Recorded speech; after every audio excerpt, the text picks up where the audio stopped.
सद्गुरु श्री ब्रह्मचैतन्य महाराज गोंदवलेकर यांचं प्रवचन 24 मे. नाम प्राणाबरोबर सांभाळावे. आपल्याला जिव्हा दिली आहे ती जर नामस्मरण करण्याव्यतिरिक्त वापरली तर ते चांगले होईल का? जे करण्याने देवाची प्राप्ती होते ते न करता इतर गोष्टी बोलून वेळ घालवला तर कसे चालेल? तुम्ही अभ्यास करता, अभ्यासाकरिता जी पुस्तके घेतली ती जर नुसती उशाला घेऊ लागलात तर अभ्यास होईल का?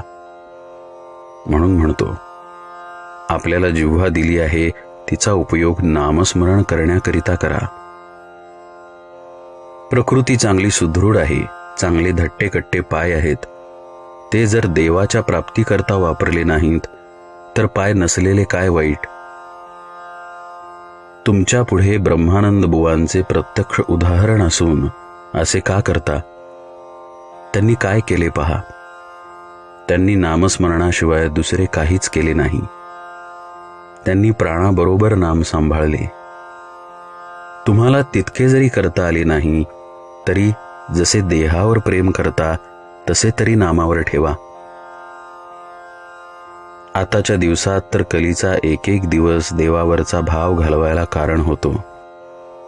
तरी ह्या वेळेस सांभाळा. अश्रद्धा उत्पन्न झाली तर आपले पापच आड येते असे समजा आणि त्यावेळेस नामस्मरण करीत जा. माझ्यावर व्यवहाराबाबत पाहिजे तर विश्वास ठेवू नका, पण नामस्मरण करायला सांगतो त्यावर विश्वास ठेवा.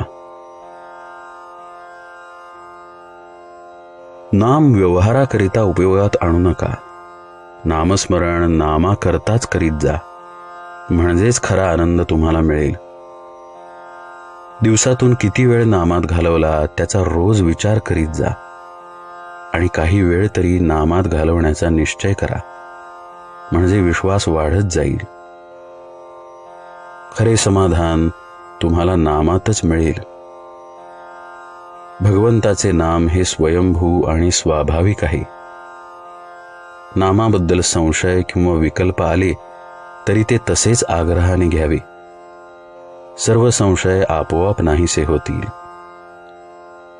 खरोखर भगवंताचे नाम हे बँकेत ठेवलेल्या पैशाप्रमाणे आहे. वेळ प्रसंगी ते खास उपयोगी पडते.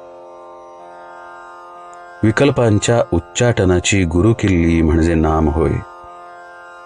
भगवंताला अनन्य शरण जाऊन तुझ्या नामाचे प्रेम मला दे अशी काकुळतीने त्याची प्रार्थना करावी, म्हणजे नामाचे प्रेम आपोआप वाढेल आणि भगवंताचे खरे दर्शन घडेल. वासनेमुळे माझ्या आनंदाचा भंग होतो, म्हणजे वासना माझ्या आनंदाची चोरीच करते. ज्या समाधानाकरता माझी खटपट चाललेली असते ते समाधानच वासना हिरावून नेते. नामस्मरणाने या वासनेला योग्य दिशा मिळते. म्हणून सदा सर्व काळ नामात राहिले तर हळूहळू तिचा अंत होऊन केवळ आनंदच आपल्याजवळ राहील.